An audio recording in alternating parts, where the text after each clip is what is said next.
నేను నిజంగా ఎంత స్వార్థపరురాలంటే, ఈవిడ మా పెద్దమ్మ మీ అందరికీ తెలిసే ఉంటది. చాలా వీడియోస్‌లో చూపిచ్చాను. నిజంగా మా పెద్దమ్మకి సంవత్సరం నుంచి కళ్ళు కనిపించట్లేదు. చెప్తుంది గానీ నాకు అర్థం కాలేదు. ఒక్కసారి ఆలోచించండి. మనకి కళ్ళు కనిపించకపోతే ఎలా ఉంటుంది? అలాంటిది ఆవిడది 2 కళ్ళు కూడా అంత స్పష్టంగా కనిపించకపోయినా ఇన్ని రోజులుగా పని చేసుకొని బ్రతుకుతుంది. నిజంగా పిల్లలం పెద్దవాళ్ళ బాధ ఎప్పుడు అర్థం చేసుకోము కదా!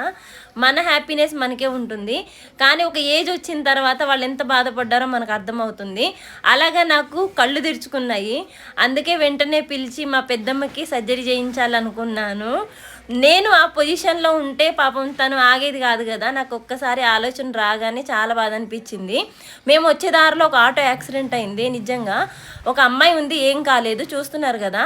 ఆటో ఇప్పుడే పైకి లేపి అక్కడ పెట్టారు. నాకు నిజంగా చాలా భయమేసింది. ఇంటికి రాగానే బోళ్ళు బొచ్చలు తోముకున్నాము. వీడియో నచ్చితే లైక్ చేయండి.